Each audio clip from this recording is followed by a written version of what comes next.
श्रीमद् भगवत मुकुंदाचार्य प्रेमी यह हर क्षेत्र का भगवान ग्रंथाधिराज समयसार और इस पर भगवान आत्मा की सुंदर चर्चा यदि हम सभी कर रहे हैं।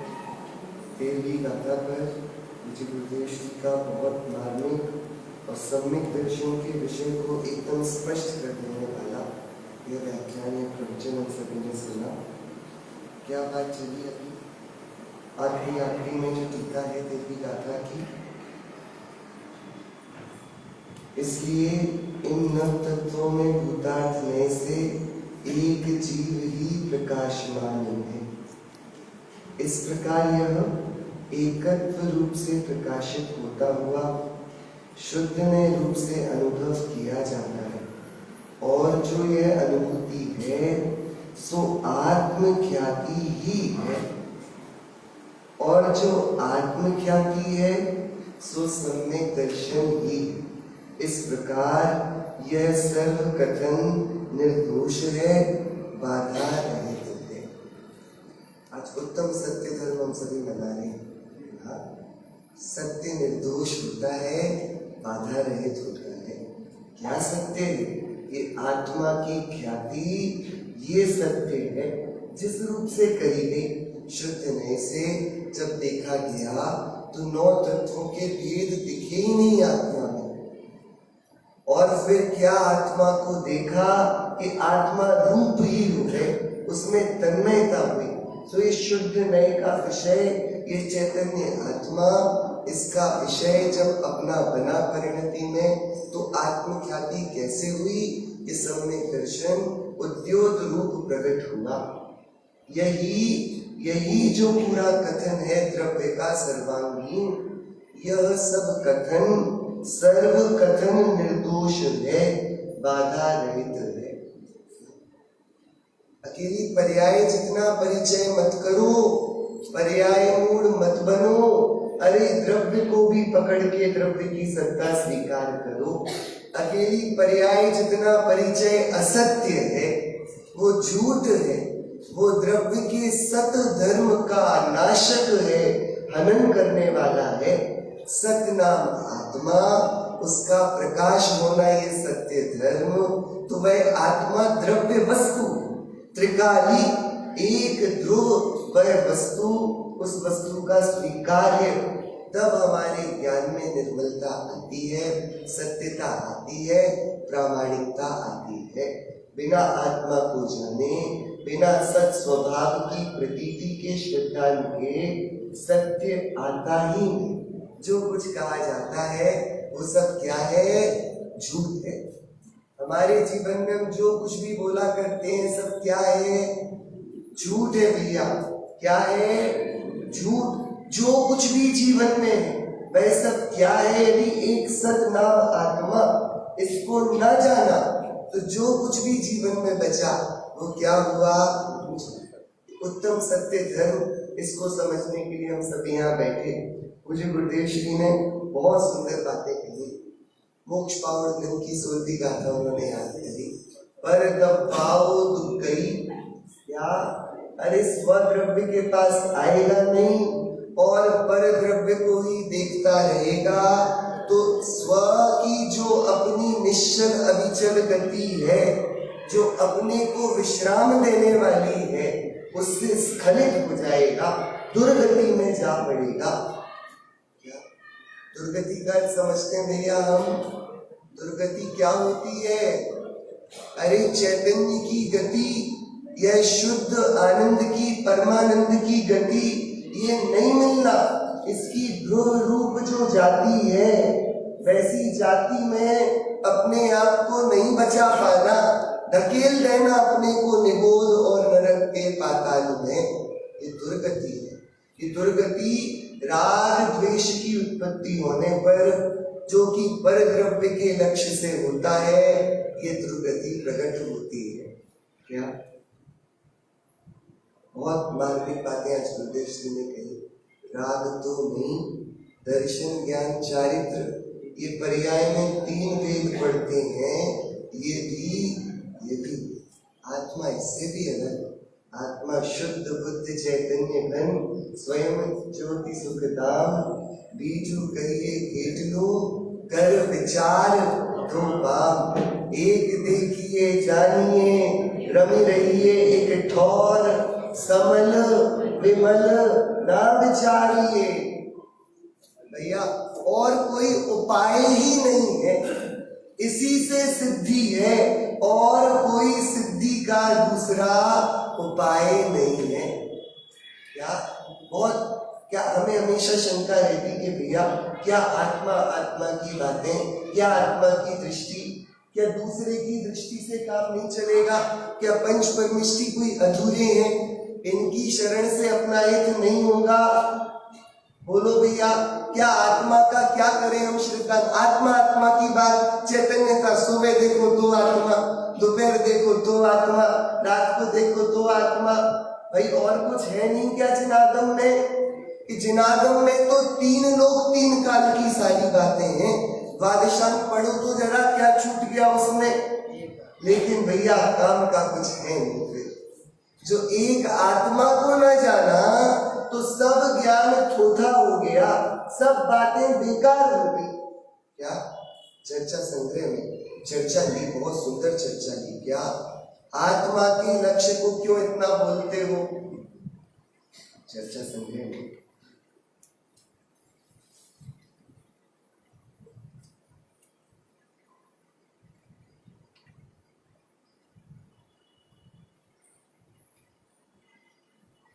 प्रश्न है, चर्चा ध्यान से सुनना भैया। आत्मा की ही ध्यान से मोक्ष होना कहा, उसका कारण क्या? क्या क्वेश्चन है, क्या प्रश्न है? आत्मा भैया इतनी अच्छी अच्छी वस्तुएं जगत में, आप बोलते हो आत्मा का ही ध्यान लगाओ, और वो भी किसी दूसरे की नहीं, अपनी। हम में तो एक गुण नहीं, पाप की मूर्ति बैठे और आप बोलते हो अपना ध्यान लगाएं। क्या आत्मा ही के ध्यान से मोक्ष होना कहा, उसका कारण क्या है? मोक्ष तो एक वीतराग भाव से होता है। मोक्ष किससे होता है? अरे सुबह पढ़ा ना, सराग चारित्र हेय है, वीतराग चारित्र इष्ट फल की सिद्धि होने वाला, कराने वाला उपादेय है ना। तो भैया मोक्ष तो किससे होता है? वीतराग भाव। सो वह वीतराग भाव किसी भी कारण से होना चाहिए। एक आत्मा ही के ध्यान का क्या प्रयोजन है? मोक्ष वीतराग भाव से होगा, हम आत्मा को बिना देखे वीतराग भाव कर लेंगे ना। क्या ये आत्मा के ध्यान की क्या जिद लगा रखी है? प्रश्न समझा भैया? क्योंकि हम लोग ऐसा लगता है क्या, जो लोग नए नए धर्म की चर्चा सुनते हो उनको लगता है क्या भैया एक ही एक बात, कुछ नया बताओ। क्या हमेशा से किससे कहानियां सुनने की आदत रही? सुदपरि चिदान कूदा सबस्त विकाम भोग बंद कहा। ये भैया कुछ नया बताओ, रामायण पूरी हो गई तो महाभारत चलाओ, कुछ तो नया करो। क्या क्या एक ही एक बात? समाधान, तुम्हारा यह तर्क सत्य है क्या? प्रेम से, क्या तुम्हारा यह तर्क सत्य है? क्योंकि वीतराग भावों से ही मोक्ष होता है। बात तो ठीक है, मोक्ष होगा तो वीतराग भाव से ही होगा, इसमें संदेह नहीं है। सुबह ही तो पढ़ा अपन ने, इसमें क्या संदेह है? परंतु वह वीतराग भाव कारण के बिना नहीं होता, ये नियम है। क्या जगती का कोई कार्य कारण के बिना नहीं होता, ये सामान्य नियम है। कारण के बिना कार्य नहीं होता। जैसे एक लोहे के गोले को अग्नि में डाल दें, एक लोहे के गोले को अग्नि में डाल दें तो वह लोहे का गोला उष्ण हो जाएगा, ठीक है। फिर उसे अग्नि में से निकालकर पुनः अग्नि में ही डाल दें तो त्रिकाल में भी उष्णता को छोड़कर शीतलता को प्राप्त नहीं करेगा। लोहे का गोला आग में डाला, फिर निकालकर फिर आग में डाल दिया, ठंडा कब होगा? अरे बोलो, कब होगा ठंडा? कभी नहीं। आग से निकाला ही नहीं तो ठंडा कैसे होगा?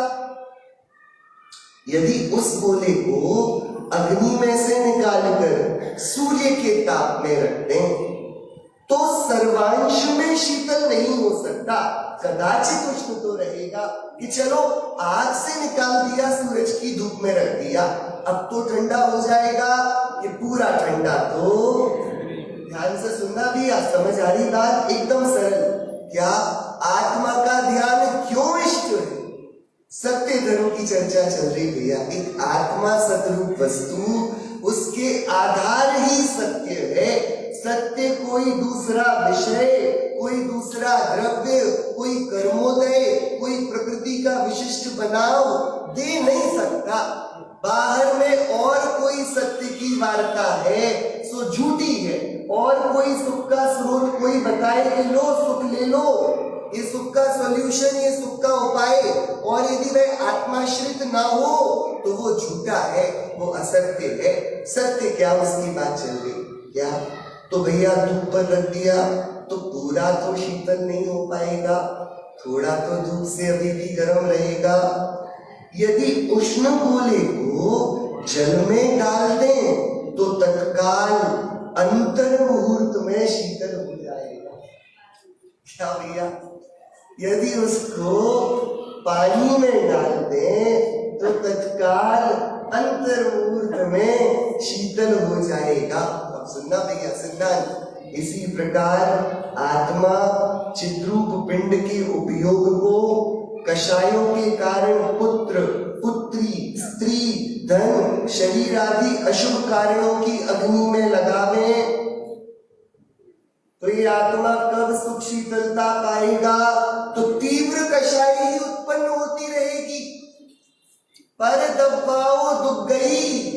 अरे पर द्रव्य के लक्ष्य में तीव्र संक्लिष्टता दी है। भैया बात समझ में आई? जो क्लेश के कारण है, ये पुत्र, पुत्री, मकान, दुकान, ये सब किसके कारण है? सुख के क्लेश के? किसके कारण है? भैया निर्णय करो। क्या पुत्रों की चिंता करनी पड़ती कि निश्चिंत रहते हो? अरे बोलो। परिवार वालों की चिंता करनी पड़ती है कि निश्चिंत रहते हो? चिंता करनी पड़ती है ना। तो वे सुख के कारण है कि क्लेश के? अरे पुत्र है कि शत्रु? क्या अमृत का काम करते कि विष का? शीतलता देते कि जला देते हैं? बात तो विचारे। क्या झूठ में ही पले ना हम? सत्य कभी देखने की हिम्मत नहीं करी। क्या आचार्य गुणभद्र देव ने आत्मानुशासन में एक पद लिखा, बहुत मार्मिक और मर्मच्छेदी। वो कहते हैं इन परिवार वालों ने सिर्फ एक काम अच्छा किया, पूरे जीवन में सिर्फ एक काम अच्छा किया कि जब मैं मर गया तो मेरे शत्रु इस शरीर को जला दिया। क्या बोलते आचार्य देव? क्या बाकी और कोई काम नहीं? क्या पढ़ाई कराई तो जगत की जो दंड पंद की थी, थोड़ा बच्चा सरल हो तो बोलते भैया तुम कैसे गऊ हो, तुम कैसे कुछ कर पाओगे, थोड़ा तो होशियार बनो। क्या बनो? होशियार बनो। हाँ, हो कम सियार ज्यादा। हाँ, थोड़ा तो बनो। क्या उसको वक्रता सिखाई, भैया दुनिया इतनी सीधी नहीं है जितने तुम चल रहे हो। क्या क्या किया? शादी करा दी, व्यापार करा दिया, परिग्रह के संचय में सुख का झूठा स्वप्न, मृग तृष्णा में जल का मार्ग दिखा दिया। क्या किया कि है तो ये शत्रु एक काम अच्छा करे, वो भी हमारी आंखों के सामने नहीं कर पाए। जब मर गए तब शत्रु से बदला तो ले लिया। क्या वापस? क्या देखो, पुत्र, पुत्री, स्त्री, धन, शरीर आदि अशुभ कारण क्या है? ये पुण्य के उदय में मिले हैं। अरे बोलो भैया, आप लोग को समझ में आ रही बात? ये वैसी तो नहीं लगती कि कुछ भी बात चल रही है, थोड़ी बुद्धि में तर्क में बैठती है। ऐसा तो नहीं लगता कि उत्प्रेक्षा से कुछ भी बोला जा रहा है। बात में ऐसा आप अनुभव करते हो कि नहीं? ऐसा आपने महसूस किया कि नहीं? भैया प्रमाण करना है इस बात को। क्या? तो भैया आग में लोहे का गोला डालेंगे तो ठंडा नहीं होगा, तो अशुभ कारणों में उपयोग जाएगा जिसको वीतराग होना है। वो कैसे वीतराग होगा? मोक्ष तो वीतराग परिणामों से होगा। इन संयोगों में जाएगा तो क्या होगा? अरे बोलो क्या होगा? संक्लेश होगा। कैसे मोक्ष? तो भैया इनके आश्रय तो मोक्ष नहीं हो पाएगा, ठीक है। और उस उपयोग को हटाकर पुनः पुनः उन्हीं भोग सामग्रियों में लगावे, आग से उठा के आग में, फिर आग में। अभी घर वालों को देख रहे थे, अब मित्रों को देखने लगे। अभी चलते थे, अब भोजन उपयोग बदल दिया। अभी संगीत सुनते थे, अब टीवी देखने लगे। तो एक भट्टी से उठाकर दूसरी में डाल दिया। तो अभी भी क्या शांत परिणामों की कोई संभावना है कि नहीं है? अब देखो, अब थोड़ी कठोर बात। हाँ, पुनः पुनः उन्हीं भोग की सामग्रियों में लगा दे तो त्रिकाल में भी कषाय शांत नहीं होगी। तो वीतराग परिणाम कैसे होगा? कषाय बनी रहेगी तो नहीं हो पाएगा ना। यदि उनके स्थान पर, अब विषय बदले होंगे, उनके स्थान पर क्या भट्टी से उठ के कहाँ आ गए? धूप में। क्या उनके स्थान पर देव, गुरु, धर्म, तप, शील, संयम, त्याग, पूजा, दया आदि में जितना कुछ हम धर्म को जानते थे सब धूप निकला। भैया क्या? किस किस का? देव, गुरु, धर्म, तप, शील, संयम, त्याग, पूजा, दया आदि में परिणाम लगावे तो थोड़ा तो ठंडा पड़ेगा, लेकिन पूरी शीतलता तो क्या मंद कषाय होगी? क्या होगी तब? लेकिन मोक्ष तो निःकषाय परिणामों से था ना, वीतराग परिणाम उनसे मोक्ष था ना, तो मंद कषाय होगी। और क्या करें? अब देखो बात, ये हम जो अंडर एस्टिमेट करते हैं, जिसकी हम उपेक्षा कर देते हैं कई बार, और षटद्रव्य, नौ पदार्थ, सप्त तत्व, पंचास्तिकाय, गुण स्थान, मार्गणा स्थान, कर्म कांड का चिंतन करे तो विशेष अत्यंत मंद कषाय होगी। इसलिए बोल रहे थे थोड़ी कठोर बात है। क्या साधारण मंद कषाय किससे हो जाएगी? कि देव, शास्त्र, गुरु, संयम, तप, त्याग, पूजा, दया, इन सब में सामान्य। देखो मुनिराज जंगलों में जाकर अभिषेक तो करते होंगे, रोज भगवान का प्रक्षाल करते कि नहीं करते मुनिराज जंगल जाके? अरे बोलो जरा भैया, क्यों नहीं? तो क्या करते हैं? अरे तब शांत निराकुल मानस तुम तत्वों का चिंतन करते हो। कि विशेष मंद कषाय के लिए क्या करना पड़ेगा? ये श्रुत अभ्यास करना पड़ेगा भैया, स्वाध्याय करना पड़ेगा। इससे क्या विशिष्ट पुण्य बंध, किससे पुण्य बंध की बात चल रही है अभी, तो क्या वो भी बिना समझदारी की भक्ति, बिना समझदारी के व्रत, बिना समझदारी के नियम, दान, त्याग, तप, वो पुण्य भी नहीं दे पाते। धर्म तो क्या कराएंगे? धर्म भी भैया क्या, ये तो अभी बाहर की बात चल रही है। 6 द्रव्य, 9 पदार्थ, 7 तत्व, पंचास्तिकाय, गुण स्थान, मार्गणा स्थान, कर्म कांड इत्यादि का चिंतन करे तो विशेष अत्यंत मंद कषाय होगी। और धूप चल रही है, थोड़ी कम होती जा रही। एक दोपहर की धूप थी, एक संध्या की धूप हुई, ठीक है। और देखो गजब की बात, आत्मा के गुण पर्याय के चिंतन में उपयोग लगाने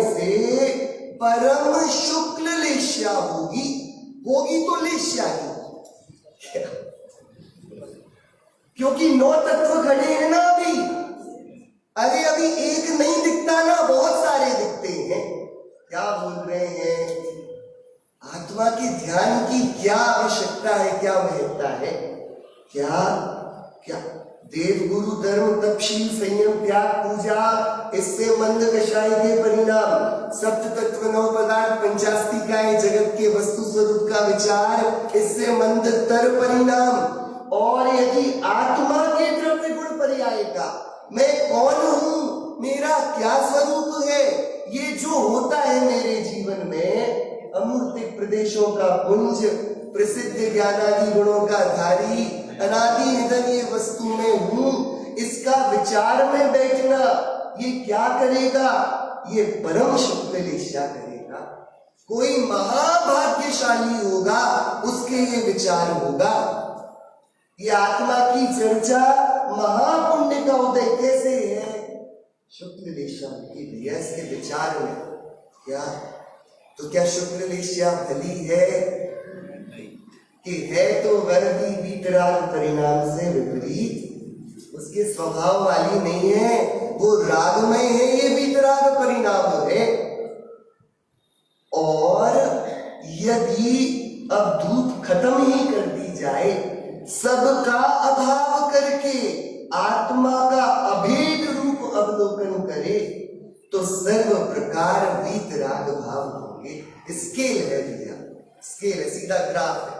पर द्रव्य को देखता है तो संक्लेश परिणाम, जिन्होंने अपनों को देखा उनको देखता है तो मंद कषाय के परिणाम। अपना क्या स्वरूप है उसे समझने बैठता है तो मंद तर, और अपना समझ के अपने ही स्वरूप का विचार करता है तो मंद तम। और अब सब विचारों को तिलांजलि दे दे, मैं तो हूं बस, अब क्या हूं भी के भी नहीं करनी बात। अब अभेद एक आत्मा को पी जाता है। ऐसी जो निर्विकल्प अनुभूति होगी वो वीतराग परिणाम को देगी।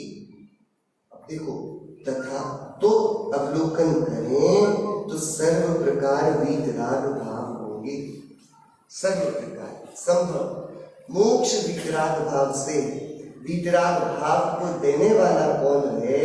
एक अभेद इस ज्ञायक भाव की अखंड दृष्टि, निर्विकल्प इसकी स्वानुभूति, ये वीतराग भाव को देता है। भैया समझ में आ रही बात की नहीं? पीछे प्रमाद तो नहीं आ रहा? सुन रहे हो आप लोग? पीछे सुंदर बात चल रही है। क्या नहीं भी समझ में आए तो सुन लेना, क्योंकि बात बड़ी सुंदर है, क्योंकि सत्य है, यही भूतार्थ है, यही परमार्थ है। आज मानो, कल मानो, कभी मानो, मानना यही पड़ेगा। क्या हुआ था? कुछ और हुआ नहीं था तीर्थंकर ऋषभ देव के समय शरण में, बस मारीची ने ये बात नहीं मानी थी।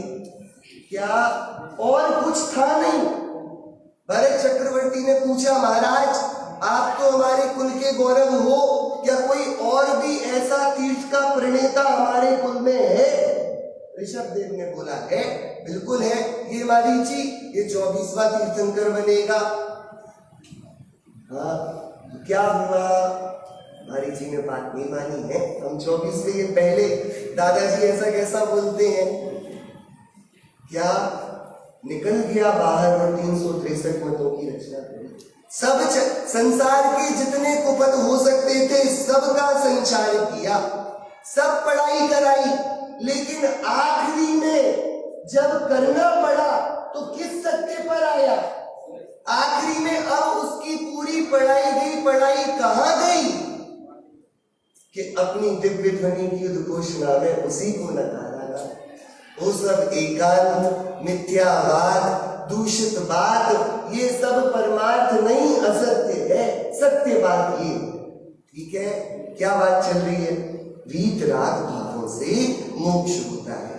तथा और भी कहते हैं, अब बात मानने की, इसी संसार के अनित्यपने का उपदेश, जिनवाणी का उपदेश कोई तीव्र कषाय भेषधारी दे। बात समझना, क्या सुंदर तरीके से आत्मा श्री की बात बता रही है। क्या संसार के अनित्यपने का उपदेश, जिनवाणी का उपदेश कोई तीव्र कषाय वेशधारी दे, जिसके जीवन में कुछ भी मृदुता नहीं है, जो कषायों के अंगारों से जलता है और धर्म की बात कहता है, तो अंश मात्र भी धर्म बुद्धि ना हुए। आप उसकी बात को सुनने का मन करेगा आपका? क्यों? बात तो सही बताता है। अरे बोलो, नहीं करेगा ना मन? अभी तो मोह ही बढ़े, विशुद्धि तो कुछ ना हो, धर्म तो स्वीकार ना हो, मोह बढ़े, संक्लेशता बढ़े।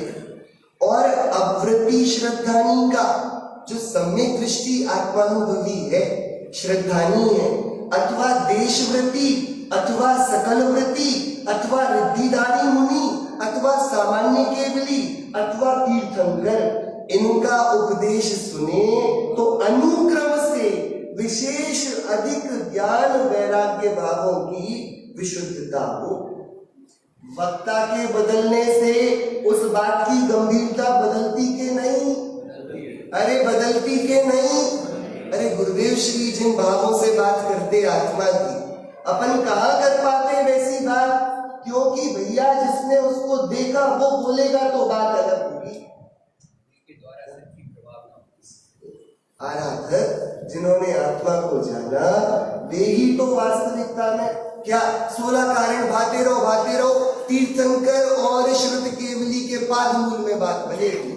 क्या उसका जो बंध भी प्रारंभ होगा, तो भावना माने से क्या होता है भैया? उसके प्रभावक उसका योग्य निमित्त भी तो है सामने। आदम को देखें तो देखो, वही गोमट सार जी ने कहा, ये कहाँ है? गोमट सार जी।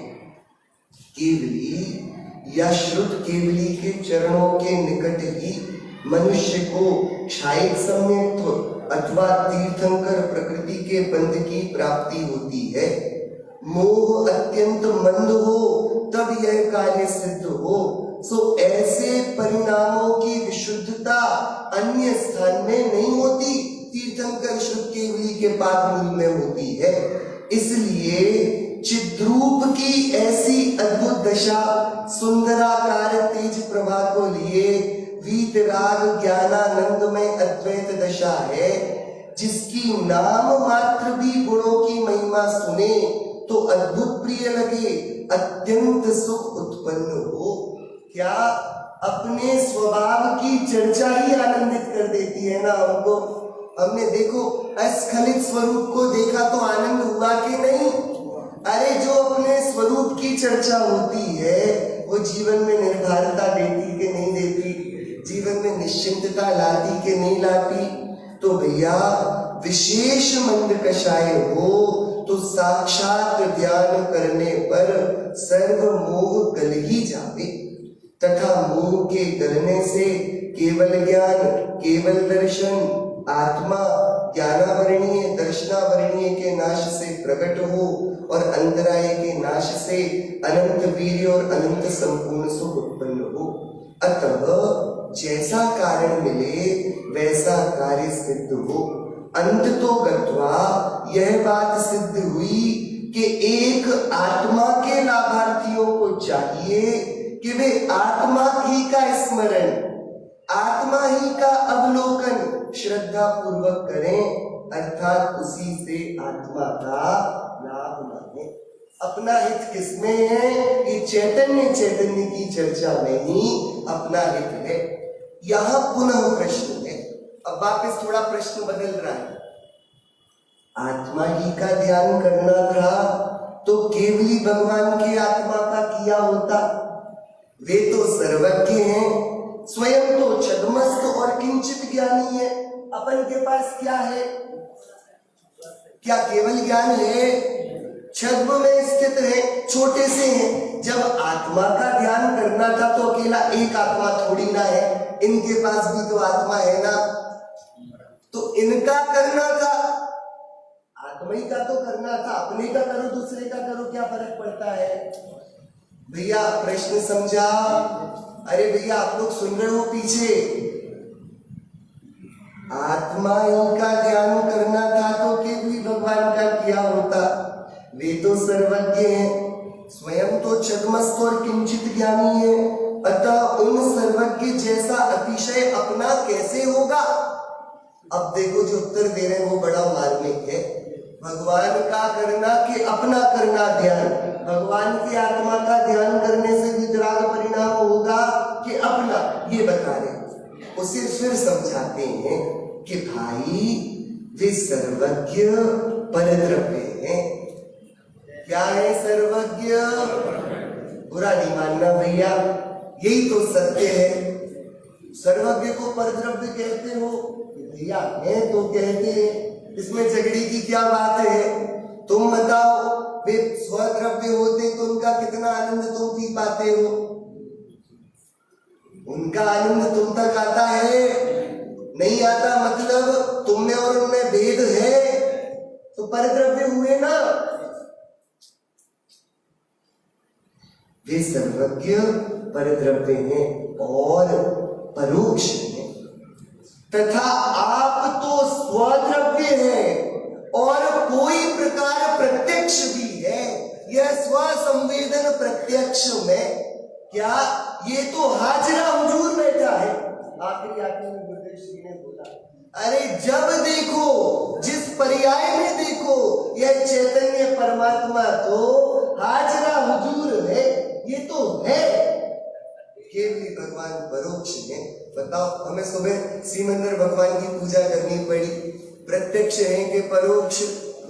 अरे बताओ, हम दर्शन भी नहीं कर पा रहे उनके भैया, परोक्ष है। एक तो परद्रव्य, दूसरे परोक्ष, और ये अपना आत्मा स्वद्रव्य और प्रत्यक्ष। ठीक है, लेकिन फिर भी बात तो वही बनी, वे पूर्ण है और हम छद्मस्त। अभी झगड़ा तो वही अटका है ना। और अपने ज्ञान सुख कषाय नहीं कषाय परिणामों का भोगता है, अपनी जिन महिमा से विराजमान है। कौन? आत्मा। ये आप तो स्वद्रव्य है और कोई प्रकार प्रत्यक्ष भी है, और अपन कैसे हैं कि अपने ज्ञान सुख कषाय ने कषाय परिणामों का भोगता है, अपनी जिन महिमा से विराजमान है। इसलिए एक निज आत्मा के ध्यान से ही सिद्धि है। जैसे लोक में भी यह देखा जाता है कि अपनी थोड़ी सी भी विभूति हो तो उसका विशेष अनुराग होता है, और पराये घर देव समान की भी विभूति हो।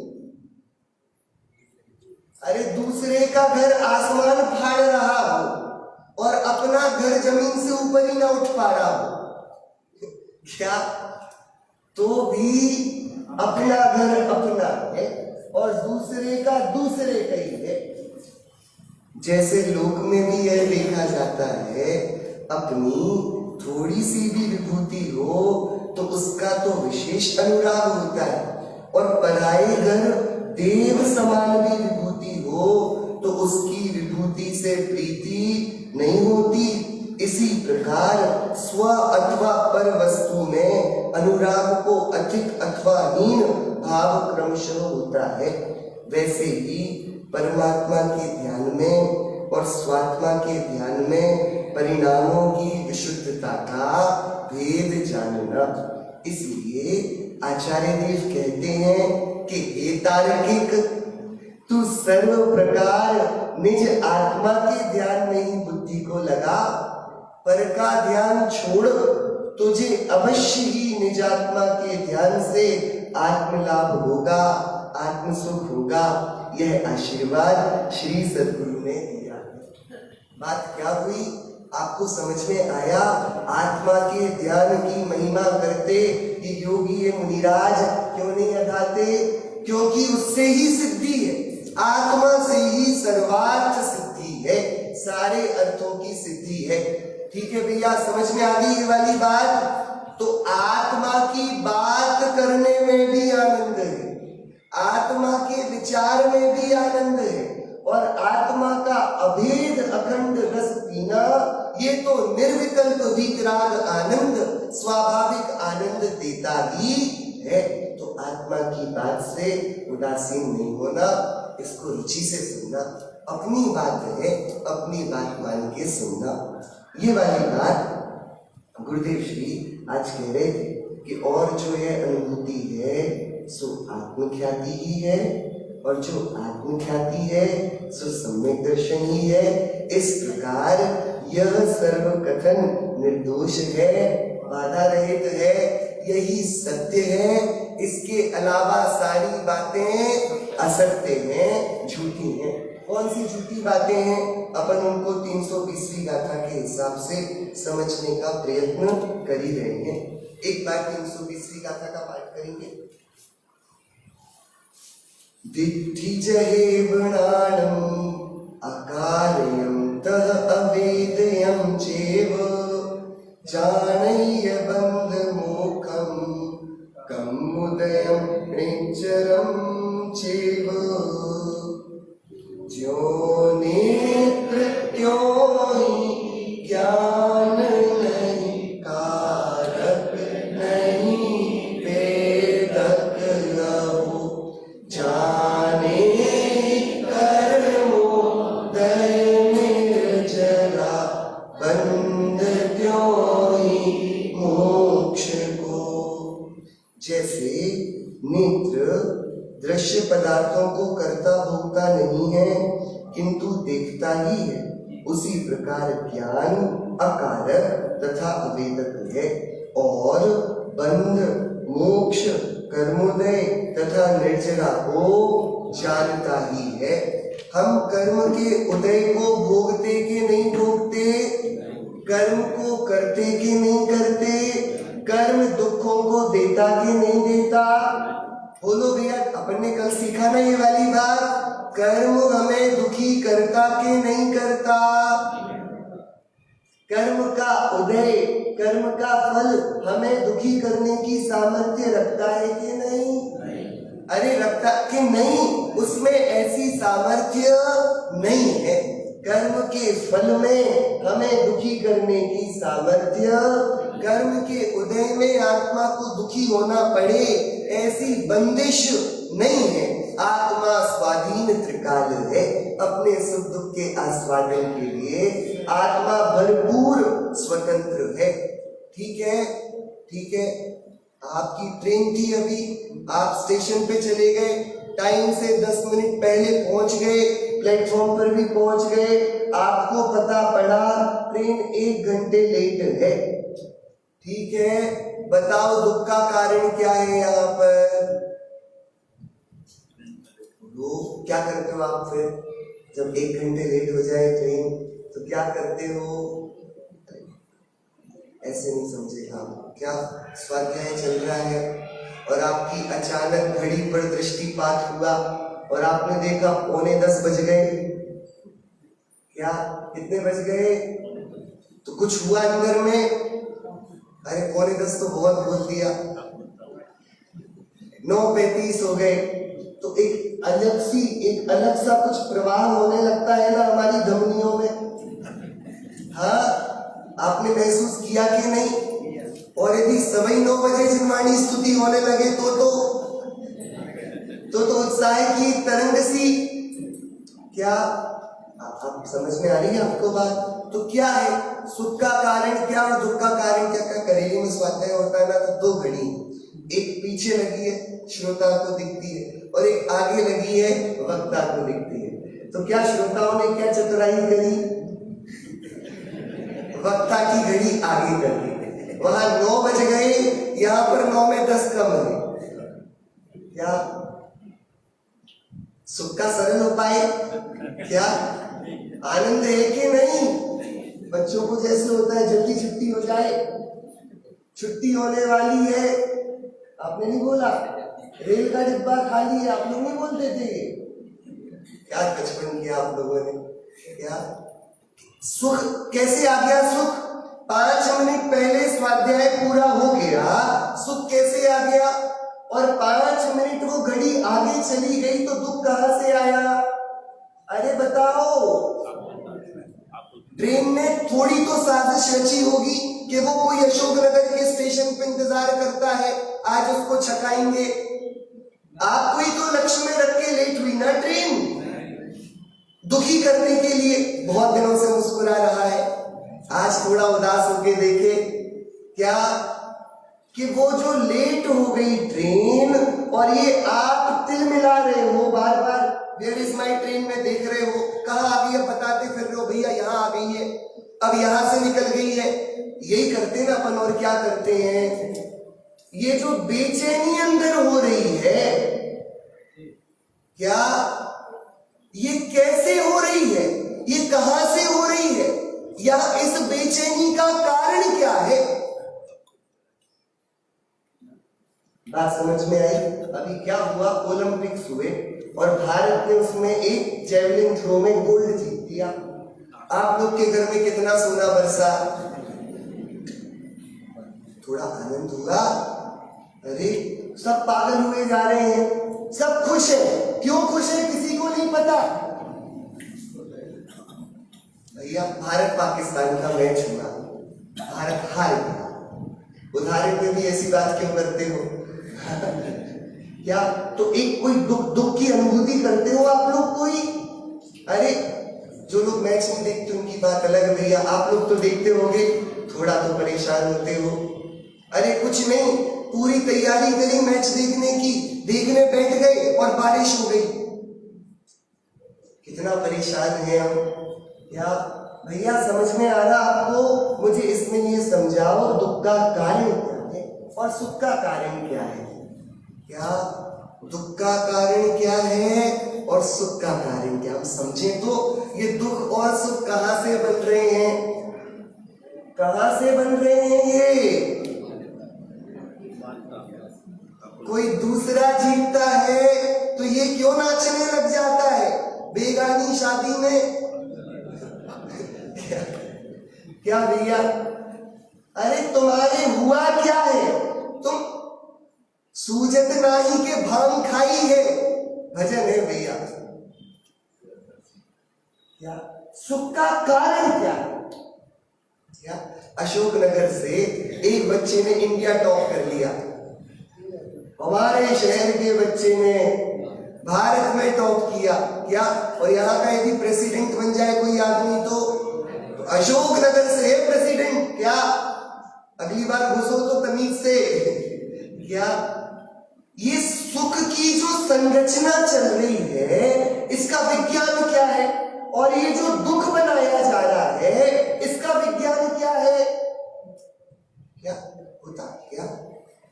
3-4 साल के बच्चे हो, छोटे छोटे, हम लोग स्कूल में देखते हैं ना, तो कोई बच्चा जल्दी बोलने लगता है, कोई बच्चा देर से बोलता है।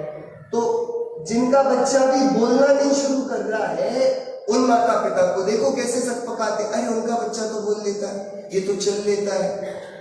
कितनी चिंताएं होती, आपने अनुभूति में ली वाली बात आप लोग को परिचय में है कि नहीं? ये दुनिया में चलता है ये सब, वो चलता कि नहीं? तो ये दुख का कारण क्या है इसमें, ये तो बताओ, समझ में तो आए, ये दुख उत्पन्न कैसे हुआ? क्या कि दुख सुख दुख केवल देह की, मात्र वासना जान, करें भोग भी विपत्ति में, व्याकुल रोग समान। आचार्य पूज्यपाद श्लोकेश में कहते हैं, क्या ये सुख और दुख क्या है? कल्पना है।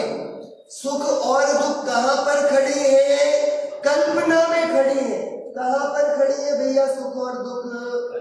जल्दी से बताओ, कहां पर खड़े हैं सुख और दुख?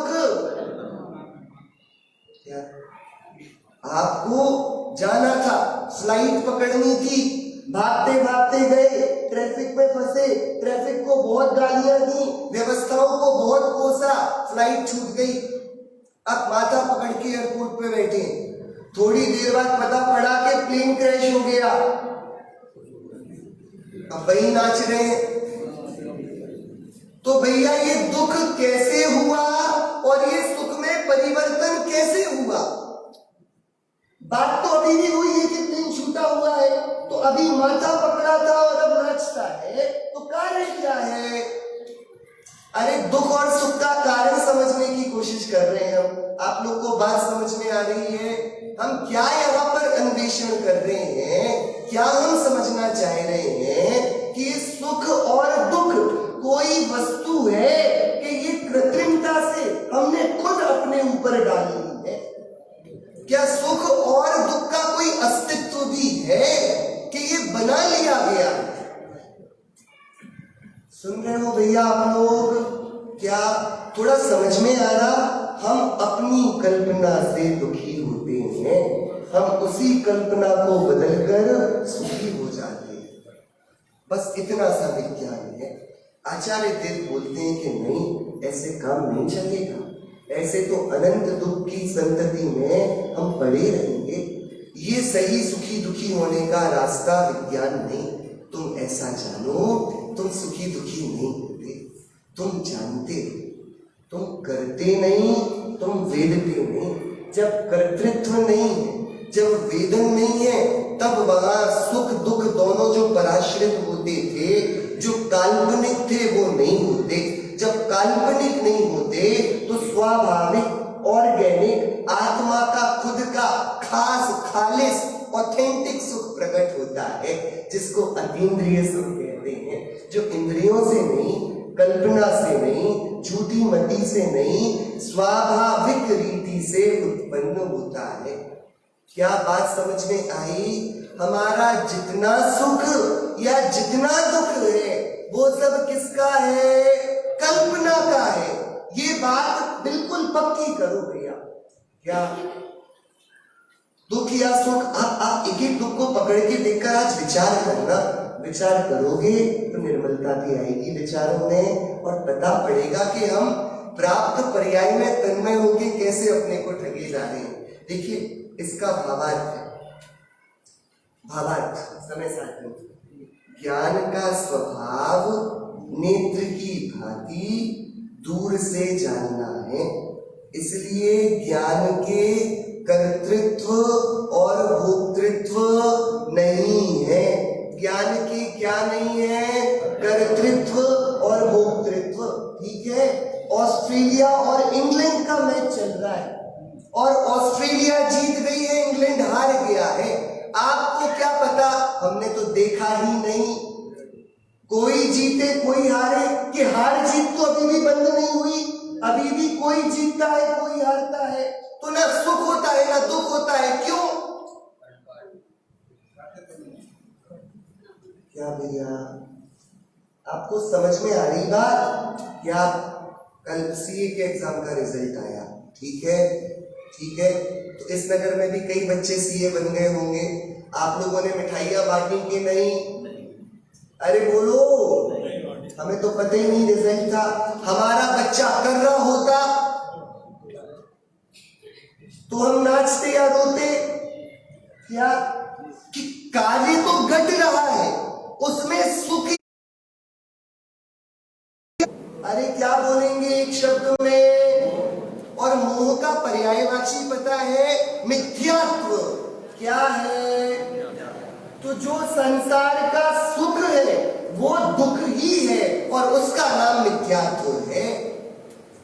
सुख और दुख का और कोई दूसरा ना कारण है ना विज्ञान है। आप लोग सुन रहे हो भैया? आप किस लिए दुखी हो? कि भैया हम सुंदर नहीं दिखते, कि हम बूढ़े हो गए, कि अब हमें अच्छे से बोलते नहीं बन रहा, कि हमारी आवाज नहीं निकल रही, इसलिए दुखी हो? कि सुनो भैया, ये तुम्हारा ममत्व कह रहा है शरीर में। एक बार शरीर से दूर करके तो अपने को देखो, अब काहे का दुख? दुख कब तक है? जब तक ममत्व है, मिथ्यात्व है। जब तक ज्ञान जान नहीं रहा है, जब तक वह कर रहा है, तब तक दुख है, तब तक आकुलता है।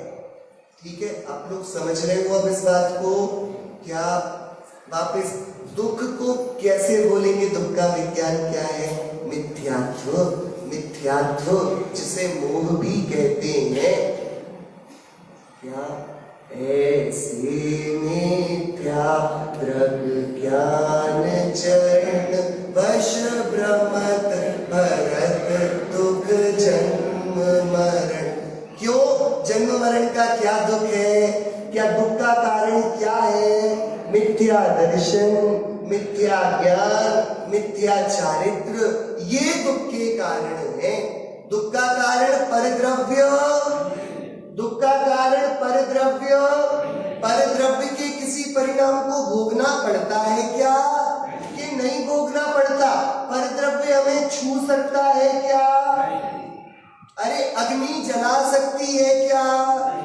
अरे बोलो भैया, अग्नि जला सकती है? हमें अग्नि छू नहीं सकती। कई बार अग्नि में जल के मरे, दो अभी बैठे, अग्नि जलाती तो यहाँ कैसे बैठे रहते? हमें कुछ नहीं करता। परद्रव्य का परिणाम, ये जगत इतना कोमल है, इस जगत में एक भी ऐसा द्रव्य नहीं है जो दूसरे को घातता हो। भैया जगत अहिंसा के सिद्धांत पे चलता है क्या? धर्म द्रव्य किसी दूसरे द्रव्य को मारता नहीं, पुद्गल द्रव्य किसी दूसरे द्रव्य को मारता नहीं। जगत में सब उत्तम क्षमा को सेवते हैं, ये जगत की परमेश्वरी व्यवस्था है। तो भैया तुम डरते क्यों हो? बाहर का दुख का कुछ कारण है नहीं, दुख का कारण नहीं है, तो बाहर में सुख का कारण भी, तो दुख का कारण क्या निकला अंदर में? कि हमारा ही अज्ञान, हमारा ही मिथ्यात्व, हमारी ही भ्रांति।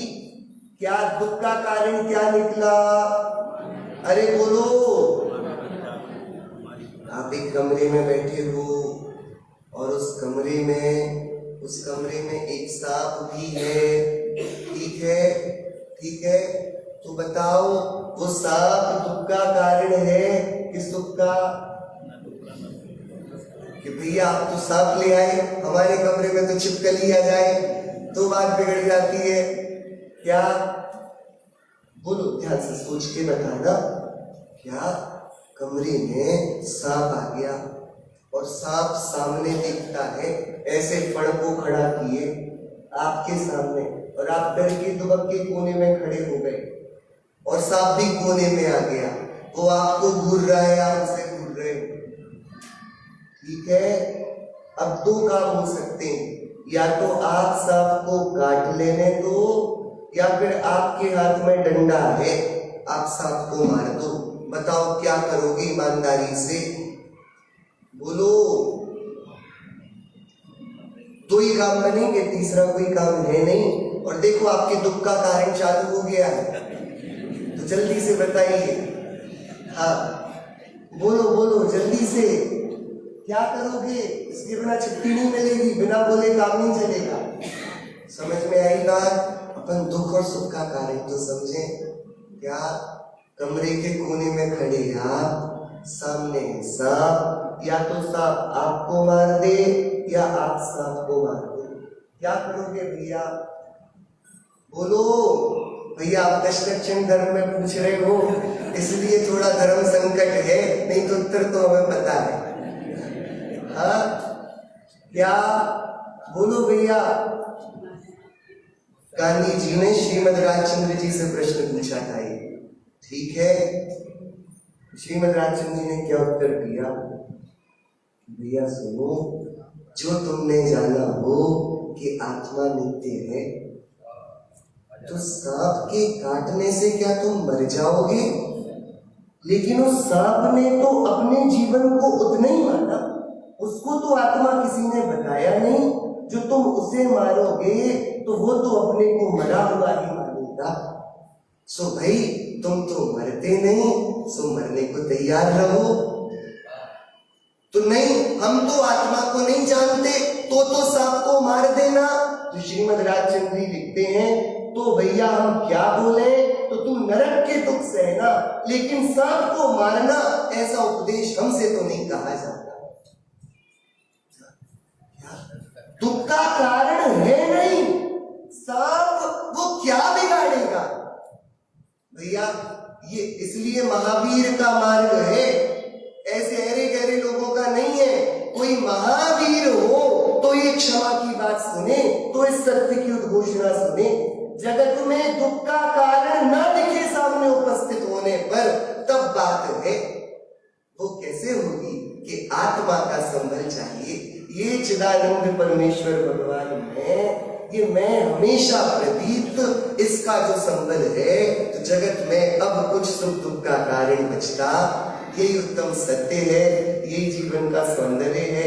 हमारा जीवन ऐसे निर्भीक आनंद में डूबा बने सिंह